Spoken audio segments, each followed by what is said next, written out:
Hi, Ru. Welcome to the Making It Matter podcast. Thank you so much for joining me. I am super excited to have you here and talk about all things you as well as Rewired Earth, the company that you founded. I kind of done a little bit of research on you. I know you already, but I've also done a little bit of research on you before the call. So I know that you founded Excellent. three companies to date, and prior to that you were working for a tech consultancy, and the most recent company that I know you from and that where we met is Rewired Earth. So it'll be great to talk about the work that Rewired Earth is doing in a variety of ways. But firstly, I'm really keen to kick off by delving into your journey from going from tech consulting, or prior to that, if it's relevant and interesting, to how you kind of what inspired you to start to build your own companies and led you to where you are today with founding Rewired. Amazing. Yeah, absolutely. Yeah, it's funny. Maybe I was thinking back. Maybe I was a bit of a strange child. I can remember being at primary school, and one of the things that Mum and Dad always remind me of that there was a ceremony in year 6 of primary school, and the local vicar was giving out Bibles and books to all of the kids, and I was supposed to go up and say a few words on how grateful we were about the books that we were receiving. And I said, I really don't know about religion and all of this, but I do know that life is about being happy, and I want us all to be happy. And it was a pompous little 10-year-old saying that, and the parents like, who is this kid? But I guess it has shaped the stuff. I studied politics and philosophy and political philosophy, so it's like how to live a good life is, again, self-indulgent potentially, but it kind of drives me, and it's what I really love in terms of how do we live better as people, as human beings. And I worked very briefly before the tech consultancy for a political party, which was amazing. You saw the kind of how hard politics is and how hard politicians have to work, and there's good and bad, and there's all flavors in between, in my opinion.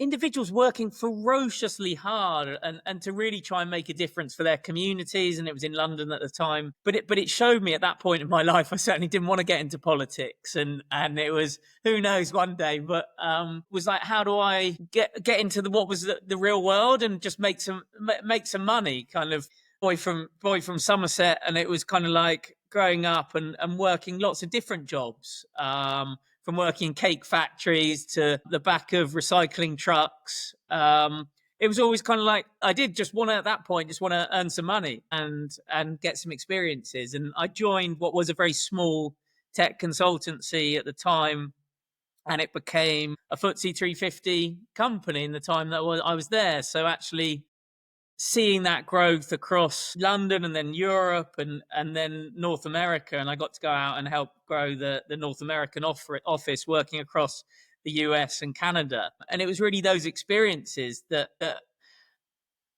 allowed me to kind of see the power of actually how, when you get things right, when you've got a clear mission, you've got clear direction, you've got great people around you, you can make some magic happen. So it was an amazing experience. Again, working on Wall Street, not something growing up in Somerset I thought I would be doing. Living in the Lower East Side of New York, in Manhattan, and getting to travel around the US and Canada was amazing. But it was like, I said to my now wife, girlfriend at the time, back in 2015, this is great, but am I kind of living my purpose? Am I really doing the things I care about and I'm passionate about? And so I said, I want to start my own social change consultancy and take these skills, take these lessons and learning, and do a lot around well-being as well. So that was really the transition from living in New York to can't start a completely new company and a new startup living in New York.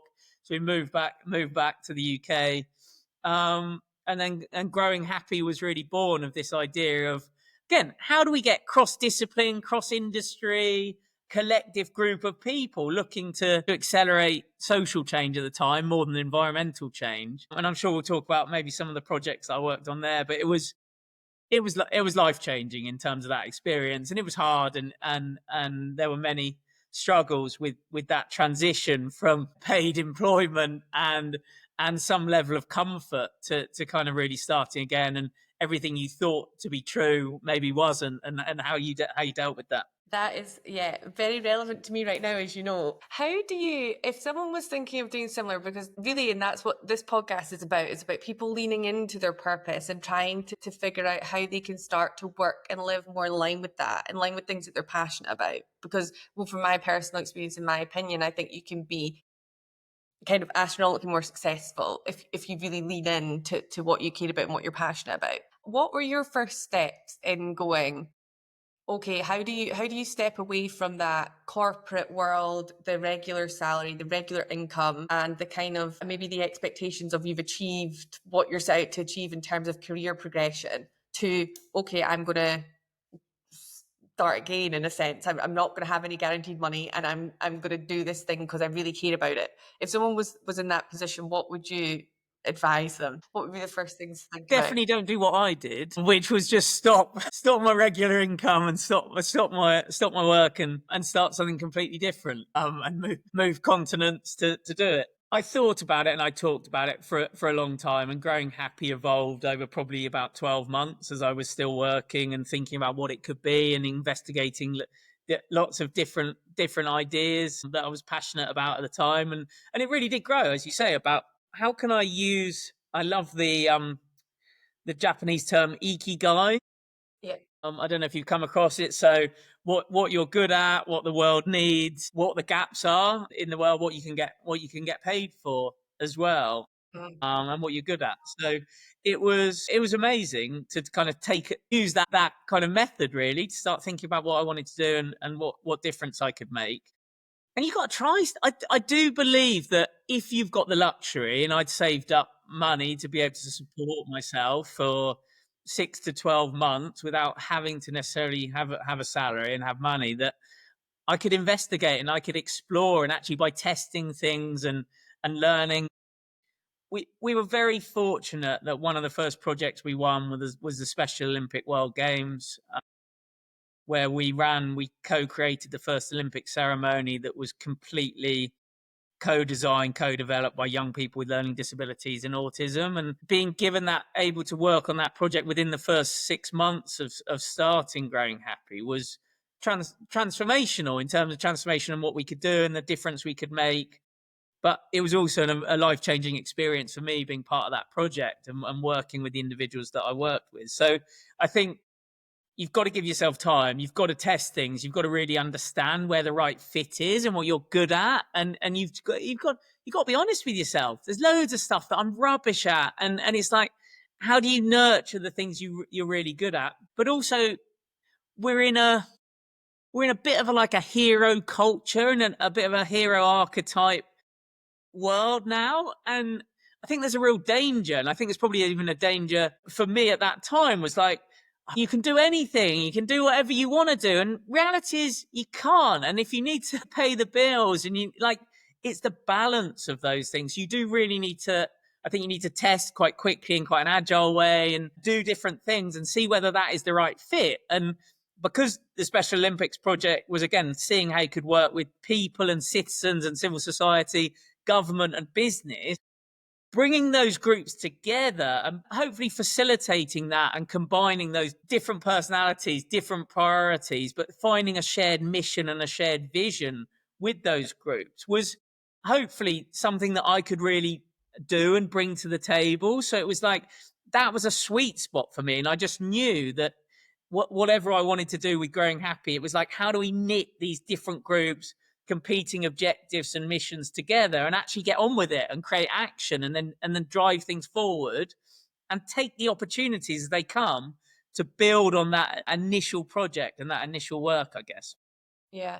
And leaning into your abilities there to bring together those groups, right? I think it's really interesting what you say about the reality of this kind of hero mentality, because you're right. It's kind of like anyone can go and do anything. That's not practical. Like for me, it's very much been the reason I'm able to start to do some stuff on my own is because I have built up, the same as you, a pot of money that has enabled me to have freedom for a certain amount of time to test things, to try things, to do new things, to learn new things. And that was, as much as I see it as a privilege, it was also a huge amount of work behind the scenes to build up a pot of money of that size to give you the time. So there's definitely a balance in that. and for people to really to take it seriously before just quitting their job and thinking they can do anything, because that's not real life. But I'm really keen to talk more about growing happy and then the evolution of that. Well, one, I would like to understand, how did you land that Olympic Games? How did that come together? How did you land that, especially as just kind of starting out as founding the company? And then maybe talk about where you went from growing happy to kind of to today in terms of Rewired. But I'd love to know how you landed that. Good question. As you might imagine, it was complete fortune and good luck. Someone I went to secondary school with, had, unbeknownst to me, started a creative agency and an events company. And Tim, who's an unbelievable person, but we weren't really friends at school, to be honest. And he'd seen what I was doing with Growing Happy, because I'd started posting some things online. And he's like, Ru, I've got this project. I'd really love to talk to you about it. And we've got this new vision for doing something completely different. And it seems like this is what Growing Happy is all about. And I remember going into the boardroom with all of his partners, and like they were telling me about this vision for the makers. So we're calling the individuals that were co-creating, co-developing the ceremony, were called the makers. And we're going to bring together community and co-develop everything: the music, the dance, the art, the presentations, the speeches, everything developed by the makers and the creative for the ceremonies. And I was like, as I was sitting there, I was trying to play it quite cool, because it's like, but I just knew, like, this is everything I wanted Growing Happy to be. And so I was like, okay, Tim, this sounds really interesting. This is great. And then as soon as we'd finished a meeting, I went away and I started writing and all of the things that we could do, and came up with a plan, a basic outline of a plan for the project and what we could do. His board loved it. The team liked it. And probably a month later, I was kind of fully immersed, spending half my time in the UAE and half the time in the UK running the project. Wow, that's amazing. But so really, it is about putting yourself out there and having it, using your network, leaning into your network. I've heard that from so many people, actually, is that's often the way that these things come about when you're starting out. Yeah, absolutely. And I think just nurturing those relationships that you've built. There were lots of people that I'd worked with in the US who were supporting me at that time, that clients from organizations like Citigroup and National Grid, they were all kind of giving me advice and challenging the approach and challenging the things that Growing Happy could become. And as you say, that the more you can do that and be open to different opportunities, in my mind, but with a focus that knowing what you want to do and where you can make a difference. Yeah, that's where the real unlock comes, I think. Yeah. Great. So let's talk about then Growing Happy as a consultancy, and then how that evolved over time for you, to then take you to where you are today. So again, at the heart of what Growing Happy became, probably after the Special Olympics, was this idea that we can bring in technologists, with project managers, with creatives, with researchers and scientists, and actually that again, cross-discipline, cross-industry collaboration to work on projects can make a massive difference. And rather than, again, always trying to do things in our silos. And I was actually I was telling an old client from Northern Trust about what Growing Happy had become, and this idea that we need to be working on projects to accelerate social change by bringing all these different skill sets and knowledge and expertise together. And he said to me, oh, you've got to meet this person called David Marriage. It sounds like you two will get on really well. It just feels like you're trying to do the same things. So this was probably 2018. And I remember still, it was a Monday afternoon, and I went down to David at the time. We'll probably hear more about David on the podcast. David at the time was working at PwC, and I remember going into their bar. They had a bar, and going in there at 3 p.m. on a Monday afternoon, and David saying to me, do you want to have a beer? And so we had a beer, and we started talking about ikigai, actually, and what drives people, what excites people. And I was just like, you've got an unbelievable brain and the ability to connect things and put things together in different ways. And I was like, I didn't know how we would work together at that point. But I was like, it's amazing, and I want to stay in touch with you. And then he ended up advising and supporting the Special Olympics work, and really kind of chipping in from the side. We had a pitch to the UAE government for $1 billion fund for individuals with disabilities and learning disabilities, which really touched on kind of education to employment to cultural events. And it was like this holistic approach for creating a new, almost like a national wealth fund for disability in the UAE. And it didn't become what we pitched it to originally to the government. And we were actually having an event 2 weeks before the Special Olympics where we were flying people over from the US, and John's Crazy Socks, which is an amazing startup social enterprise run by John in the US, in New Jersey, creating socks that are predominantly the company's owned by and managed by individuals with learning disabilities and autism. But that didn't happen. But we did then work on campaigns. The Be the Change campaign, which was a Bumblebee brand that was again co-developed, and that led to over 1,000 jobs being created for individuals with learning disabilities and autism, and a bee cafe. There's now 3 bee cafes across the UAE that again co-managed and co-run by individuals with learning disabilities. We worked closely with CNN and Mercedes to create those job opportunities. So it was kind of, from that moment on, we knew we would do some stuff together, and we started to work on projects and initiatives. And I was doing quite a lot of work with Chicken Shed Theatre at the time, and Louise, their CEO. For me, Chicken Shed is and continues to be a blueprint for what an inclusive society could and should look like. It's an amazing organization, and anyone who gets the time to go and see the main theatre in North London, but they've also got 20 hubs around the UK, and they're international as well. And really, that is it. When we think about education and we think about engaging people, how do we create the spaces where people feel truly accepted and truly comfortable and able? And Chicken Shed's again a blueprint for that. But long story short, David and I got to know each other, spent a lot of time together, and he said to me one day, I've written this essay. Can you have a read of it? It was this thing called Redefining Success. And I was like, yeah, this is what we should be doing. That really, Rewired Earth was born out of this idea of redefining success and what success means in our society. And that was kind of 2018, 2019. What we had at the time was, how could we use the growing happy team that we'd built up of, again, cross-discipline, cross expertise to really incubate this project. So Rewired Earth was really born of one of the projects that Growing Happy was incubating and working on, was how do we accelerate this? And over time, Rewired Earth became the main mission, and Growing Happy became a kind of a side mission. And it really was kind of, wait a minute, we need to be doing this. I need to be doing this full time. And so that's where the energy started to transition from Growing Happy to, we can make a real difference with Rewired Earth.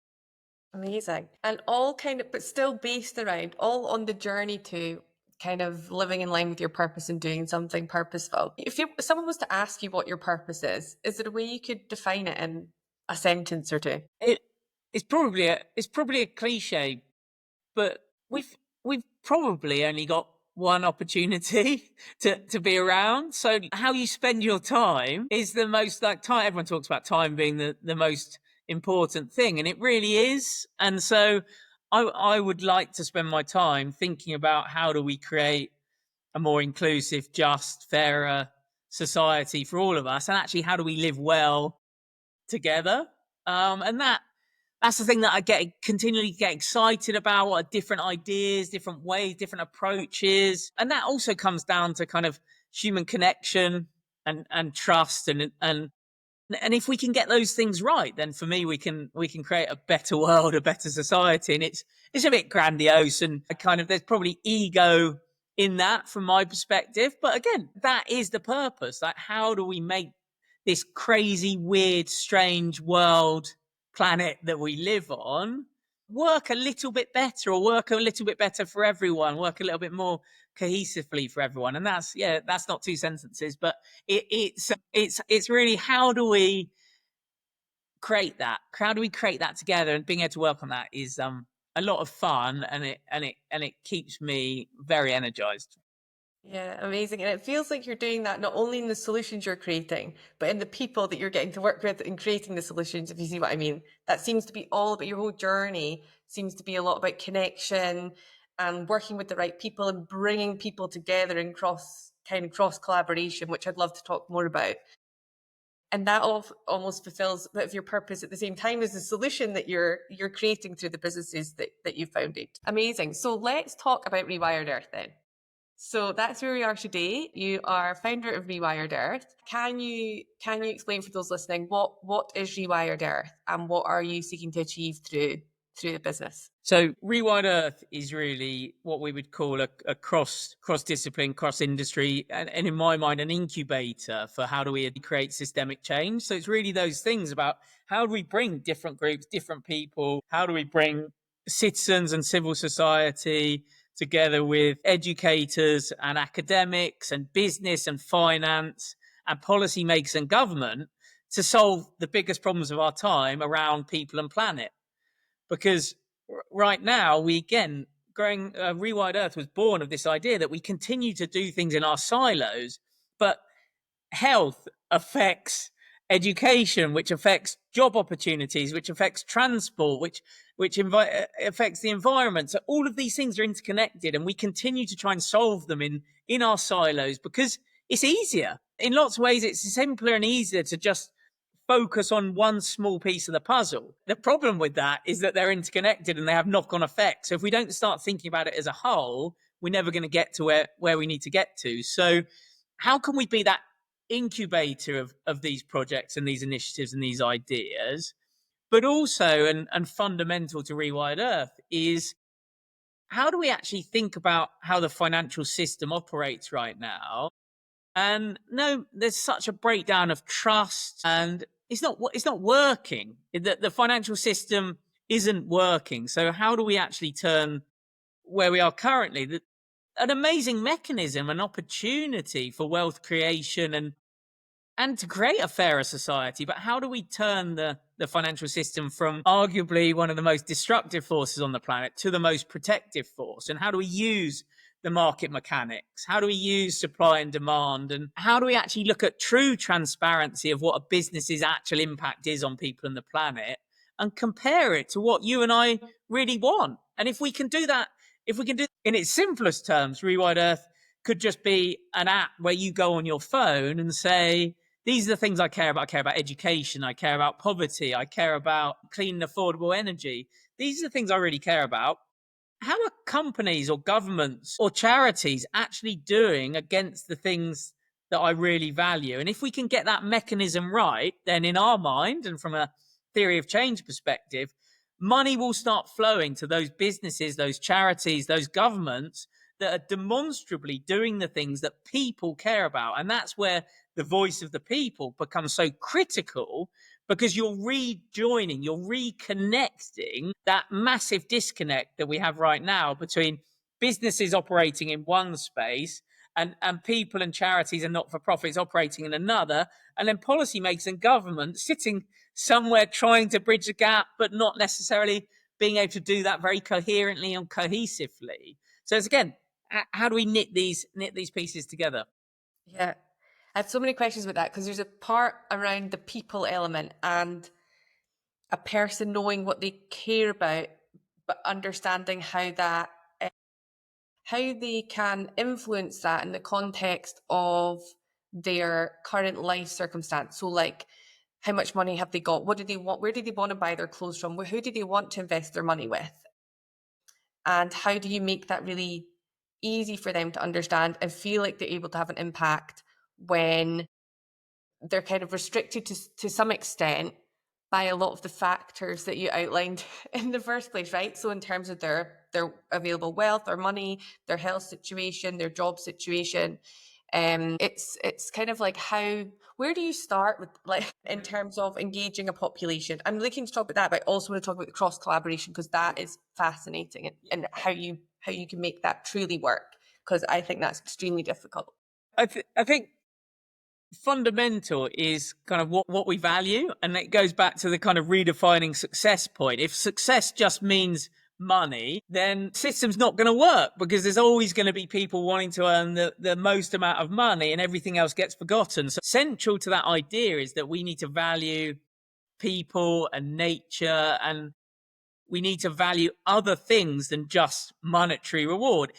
Don't get me wrong, it's critically important. And I think one of linked to your question is, we were initially just trying to engage people at quite a superficial level at what do you care about? What do you value? So using the UN Sustainable Development Goals, so the SDGs, seen as the kind of 17 most important principles, themes for creating a better future for everyone. So from, again, quality education to no poverty to climate action, quite high level, difficult to understand SDGs. And we were trying to say, just which ones? What are your priorities? Because if we can start to get that signal into the market and into those businesses that people really prioritize quality education or no poverty or zero hunger, then the market will respond to that. If we can make sure that is aggregated in the right way and coherent enough. What became crystal clear over the last 3 years is that,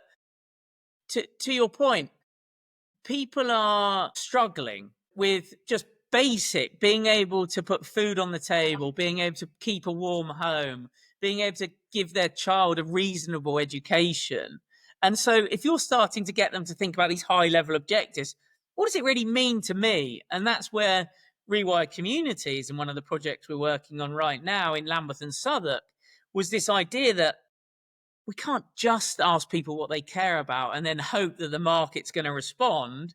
We need to use our network, and we've been fortunate to create a network of over 100 organizations, some very big, some much smaller, and policymakers. So how do we use that network and come together with individuals within the community, leaders within the community who've been working on these problems and challenges for 30, 40 years and are incredibly frustrated?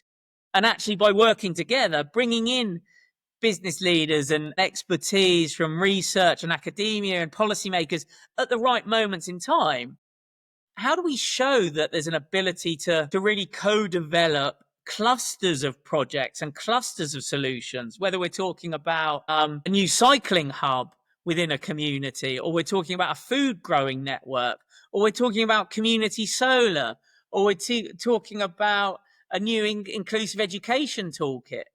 How do we start clustering these projects and ideas in a more systemic way and thinking about the massive systemic cost benefits of doing that? What is the real saving to the NHS around mental health or around education? And how do we show those things so that we can actually drive proper investment, sustainable investment, both from private institutions, from pension funds, from impact investors, but also philanthropy and also government funding? And how do we bring those things together to have a much bigger local place-based outcome and impact? And that's the way that, in my mind, we can start to show that your voice really does matter, and what people care about really does matter and will drive the change as we start to connect those worlds up.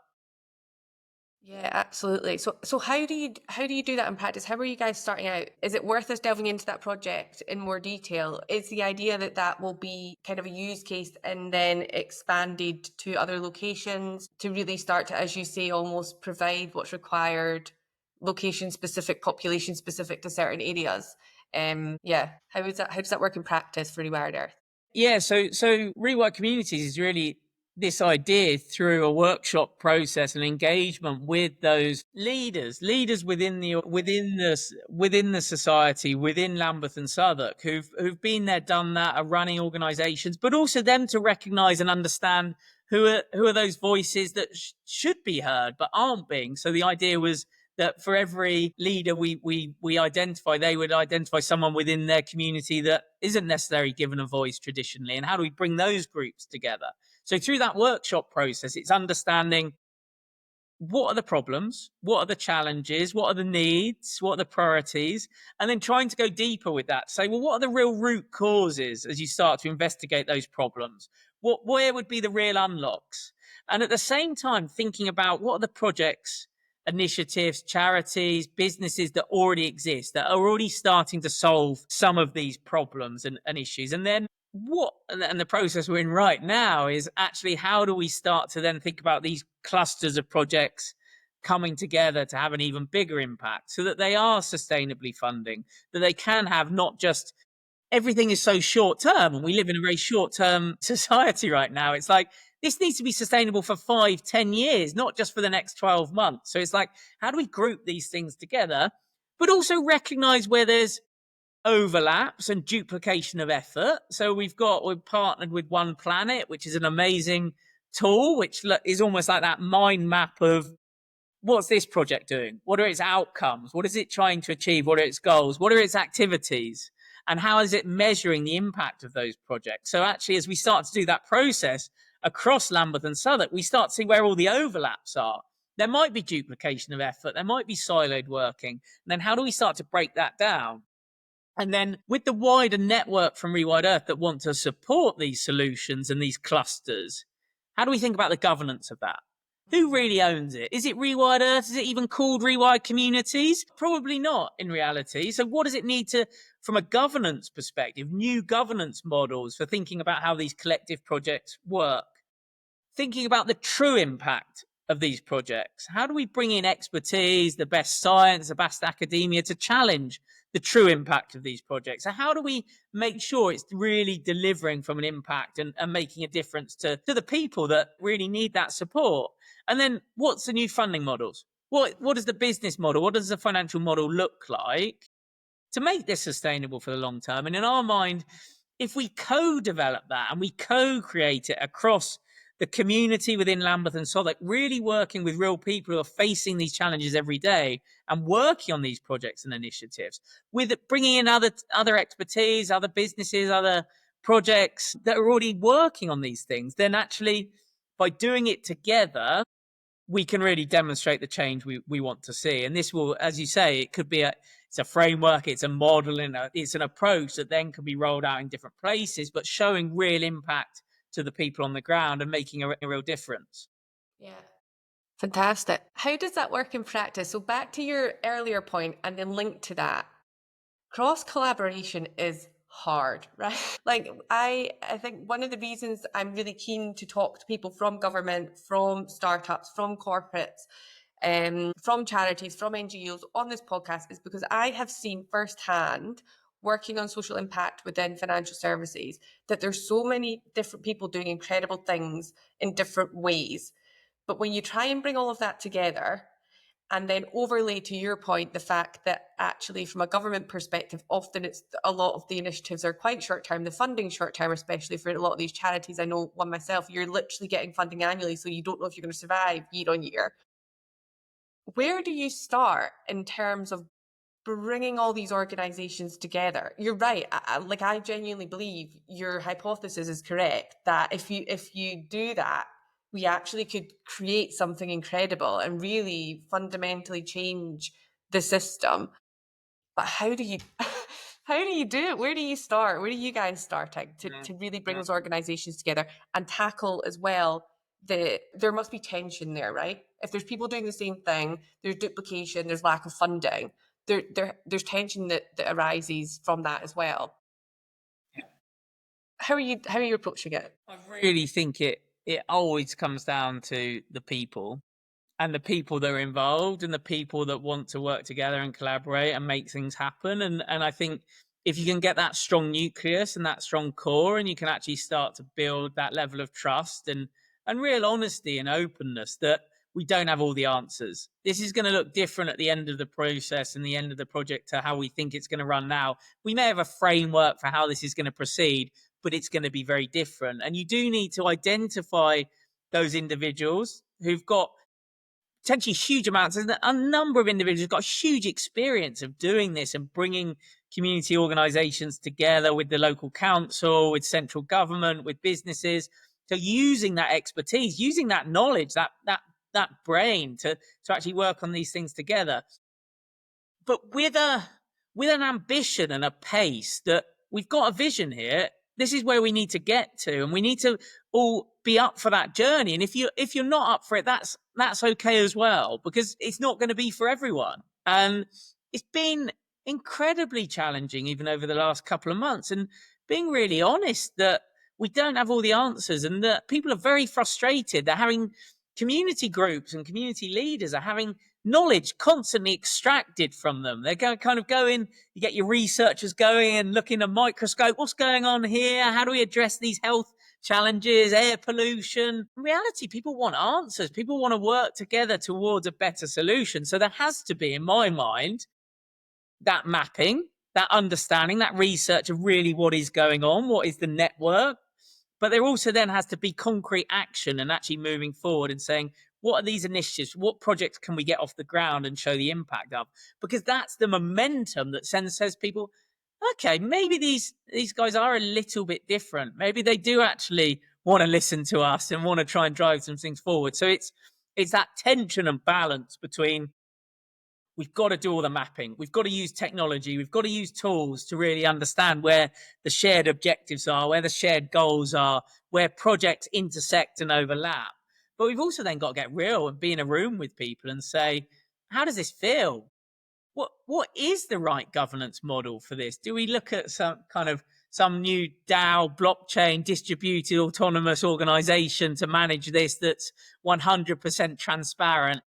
Or do we look at something completely different in terms of the commons, in terms of the ownership of these programs? So I think being really real and coming back with solutions and options and potential ways through, but also being very open to saying, I'm not sure. We need more help. We need more expertise. We need more knowledge to really crowd in. And then that goes back to, you've got to have trusted people within the team that I get to work with every day is amazing. But the wider network of people who are giving their time and support. And we were in the Houses of Parliament yesterday, bringing together the community leaders and the voices with some of the business network and the policymakers, and actually just starting to, that cross-fertilization of knowledge and experience and expertise, just to see that energy in the room is amazing. But now it's critical that that harnesses, that comes together so people can actually start working on these initiatives and these clusters to make them a reality, because otherwise we're just another talking shop and we're just another group that are chatting about what could potentially happen rather than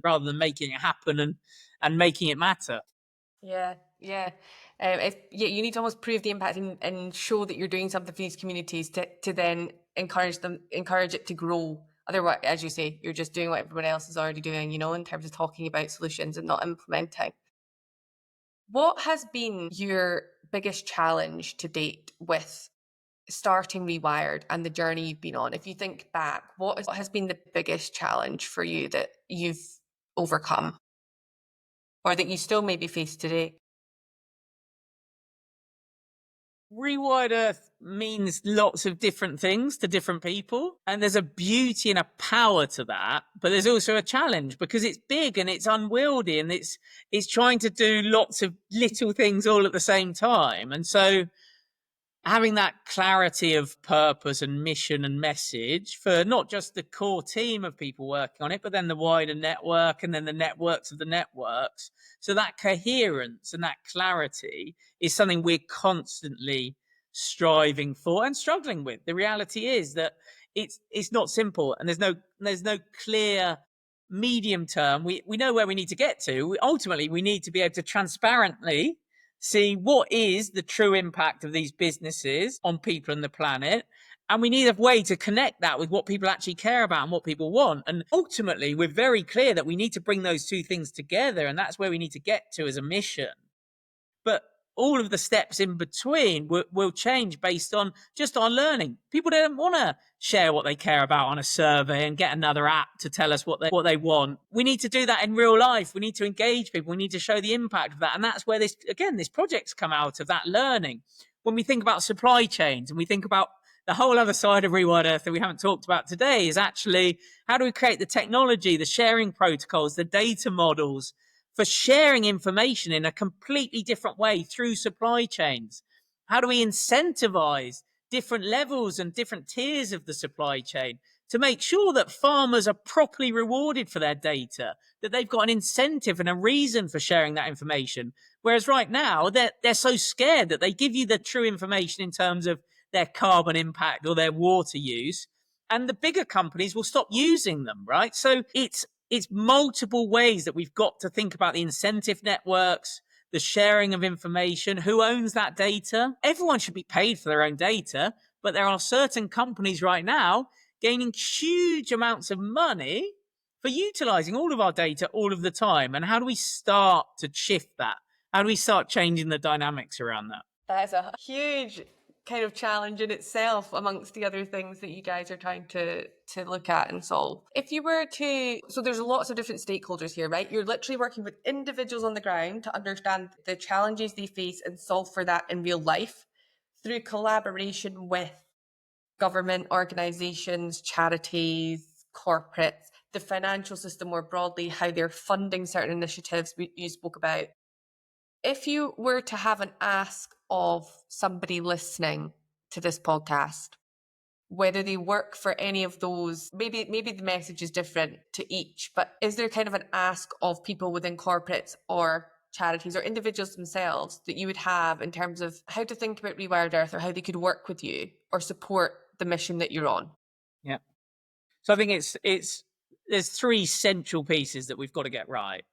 We need a new way for organizing these clusters and systemic, holistic programs and approaches. So we need people who have got new ideas, new approaches to governance. And how do we really because most of the time these projects and these kind of cross collaboration fails because you don't get the governance right, and you don't, that co-ownership, that co-development model. Who's winning? Who's benefiting from this? If we don't rethink that and get that piece right, not going to work. If we don't really, and we're not honest with ourselves in terms of the true impact and the difference we're making and how do we measure that impact, we're not going to deliver the change we can. So people who've got expertise in governance, people who've got expertise in real impact and deeply thinking about how do we demonstrate the true impact of these things and how are they interconnected. And the third is, as you may imagine, how do we get the funding right? How do we support this? This needs to be sustainable. There's a huge number of organizations doing amazing things, but we need a way of pooling that capital in a much more effective way than we do right now. Everyone talks about public-private finance and collaboration, but actually, who's going to step in and provide the seed and the knowledge and the thought to fund that properly over a period of time so that we can actually get the mechanisms right across society? Because it's too piecemeal, it's too individual. We're going to try this pilot, we're going to try this project. It needs to be a long-term thought through network of funders that come together, both from the public sector and the private sector, think we're going to back this and we're going to back all of the individuals involved to get this right. And that's where we really need to go over the next 12 months. Yeah, and you see that as funding from both sectors. You think it's a real or it has to be, because some of these ways of thinking about things are really early. And so they need seed funding from the philanthropists and the individuals to get them moving and get them off the ground. But they need, it's almost that change curve. Melissa, who's part of our group, was talking about this earlier. She ran the infrastructure clients group, working with government and cross-sector. Again, when you think about transport and water and energy, how do you bring these organizations together to work on big projects and big change? You need to start demonstrating the potential impact, so then you can start to crowd in some of the private funding and the investment and the debt that you'll need to make this work. So it's absolutely those two coming together for the longer term journey, not just a kind of one hit and out project. Yeah, and actually, yeah, interesting. Improving to them the return on investment in that in the long term as well, which is almost self-explanatory if you get some of this stuff right. But actually, to encourage the change in a funding model, it's almost being able to actually quantify that in practice in terms of the return that they'll get from that investment. Yeah, absolutely. And it's really easy when you think about, everyone knows with the NHS, we're constantly putting a sticking plaster over challenges around mental health, physical health, food and obesity. And everyone knows that we need to fundamentally change the kind of, think about the causes of that. What can we do in terms of prevention? But cost saving and cost avoidance is much harder to fund, even though you're going to be saving the NHS in 5, 10, 15 years, huge amounts of money. And they're not necessarily the ones that are going to benefit. It might not be the NHS benefiting it. It'll be the society benefiting it. It'll be organization. So the value creation is separated between, there's the funder of that. So it might be the NHS funding it, and where the money is really being realized is elsewhere. So how do we think about that value play and that value? There's huge return on investment. And there's, in this instance, there'd be huge return on investment for the NHS in terms of cost savings around drugs, around intervention when things have got really bad. But also we need to then think about, well, what are the other benefits to other parts of the system from this more holistic, more joined up approach? Yeah. It makes me think back to when we worked together before, and this is a tangent slightly, but a point that I really want to make that I'm super passionate about is that the huge amounts of money are sitting in pension funds, sitting in huge financial corporations that is made up of individuals' money. And often the largest sum of money that any individual is going to hold is in their pension pot. And that money sits in these financial organizations and these institutions, and they control where that's invested. But so many individuals don't understand that they're in control to an extent of how that's invested, and they can influence that. So their own money can then influence their potential life outcomes, because if their money is invested in the right way, to your point, in things that will eventually solve some of the issues that the NHS are facing, or in terms of, I don't know, kind of farming solutions or air quality solutions. I'm just kind of like putting things out there that we've discussed in terms of the SDGs. The individual has actually got quite a bit of control in that as well, to influence the financial institution that you'd rely on some of the funding for from a corporate perspective. So I just wanted to make that point, because we've spoken about it a lot outside of this, and I'm extremely passionate about it. So for me, there's also a bit of a opportunity there for the individual to influence what their money is doing and how it's feeding all of this change. Yeah, longer term impact. And also there's by putting the projects together in the right clusters to solve systemic problems, you're reducing a lot of the risk that would exist from just funding one new startup or one project or one new technology here. By clustering those projects effectively, getting the right governance around it, getting the right impact metrics around it, that's where you de-risk it from a financial investment perspective. And that's where we need going to talk about the Mansion House Compact and all of the pension funds and their ability to shape the future of the UK's in an amazing position to lead on this stuff, to really think about how do we do things differently. And we've got to get on with it. We can't keep having the same conversation. This conversation has been going for 4, 5, 6, 20 years. Many people have been 20, 30 years, people have been talking about this. Yeah. Yeah. For me, not to be pessimistic, I think one of the biggest challenges is the government. I always go back to this because it's the short-termism and how you encourage that investment for the longer term. Maybe you can do that more with the corporate sector, but the government, I always look at that and I get a little bit kind of disheartened, because I see their new policies and funding coming out, and it's really just an effort to get through the next 4 years to get in, So I think for me, that's the place that I'm like, I struggle with the most in terms of getting the buy-in here. But it sounds like you're having the conversation, to your point, it's about the people that you're talking to, and actually it's people that create change, and that's what we need to hope for and rely on. Yeah, and there's people within the central government who are really thinking very deeply and hard and working to join these dots up and to think about how do we work cross department. Is by no means perfect, let's be very clear. But we do have to bring those people together with the corporate sector, with the community leaders and the community groups and the individuals, and actually cross-fertilize and test stuff and be more agile. And think about it more as a startup, but a collective of startups coming together and testing stuff and failing as that collective knowledge brain, rather than, again, doing everything in our silos. And the other thing that came out of yesterday that I really wanted to just talk about, because I think it's so fundamental to all of this, is when we look at root causes and we think about young people and the next generation, and again, it's easy to say, but the future generation will be that they are the people that can make this happen and can change. So when we think about even engagement with nature and how do we get people outside and feeling part of nature and thinking in different ways, how do we change the education system, which is fundamentally broken right now? How do we think about that knowledge and that experience that could be coming into young people, and how do we work together to share that knowledge and share that. Even you talk about pensions, lots of people don't even know what a pension is, let alone what they would do with their pension. So how do we think about not prescribing that this is what you have to do, but how do we start to create that collective knowledge bank and cross sharing of information to actually start doing things intergenerationally and start to really grow together, not just digitally and online, because people are desperate for that human connection and doing stuff in person. So it's getting that right in terms of the technology piece, doing lots of it online, but also then having the capability to meet in person and connect as human beings. Yeah, couldn't agree more. I actually, the first lady I interviewed for this podcast, who I've just put that live, she works in schools on looking at the education system. Their charity focus on financial education in schools, and again, that was a great conversation uh, about the education system and actually how it needs to evolve and adapt to changing times, and the fact that financial education is not mandatory and really or not embedded within the education system.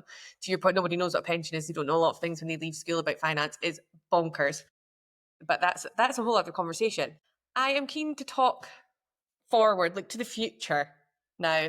So in terms of you, obviously, Ru, from this conversation, your energy, your ambition to do huge, incredible systemic things to kind of change the system is evident. And your purpose and passion has clearly driven you through everything you've done by the sounds of it. Even though that was daunting, it sounds like at the start to just give up that corporate life and go and do it. But you really have done it and are living it. If you look forward to the future, what does success look like to you, and what would you like the legacy of your work and of Rewired arguably to be? We need to create a different way of doing things and a fairer system. And so again, work on these very practical projects, which are still looking arguably big, but it's like, how do you get these clusters right of initiatives and projects coming together to have an impact? If we can demonstrate that, it's really practical terms. If we can show the system working and actually that cross collaboration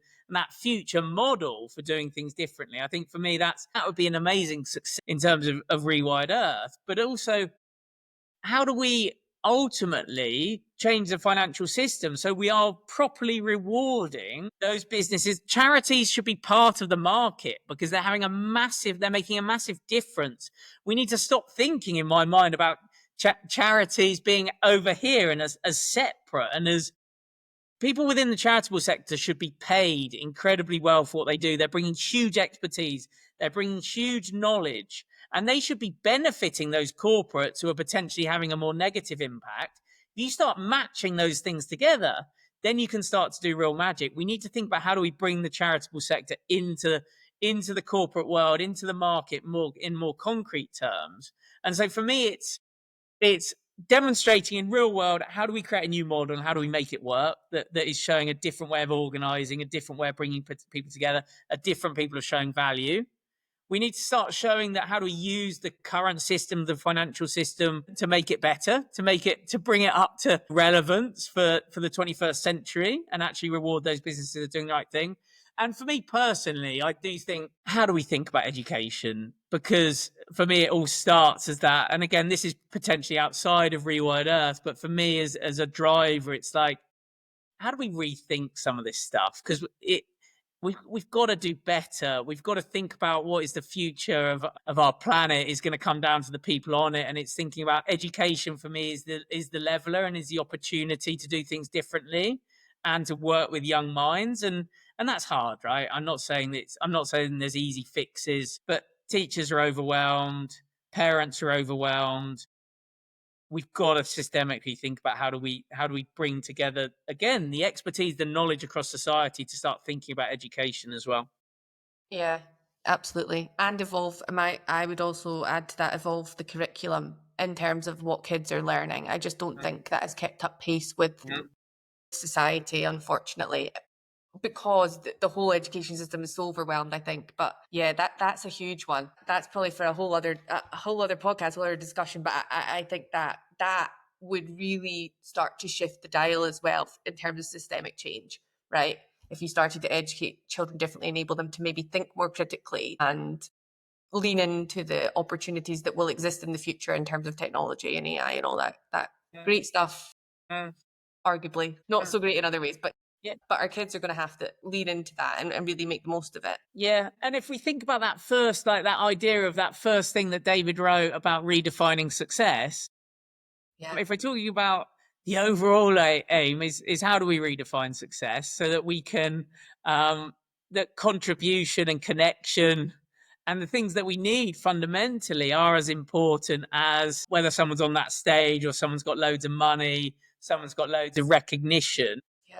How do we redefine those things? So the success would be redefining success, I guess. Yeah.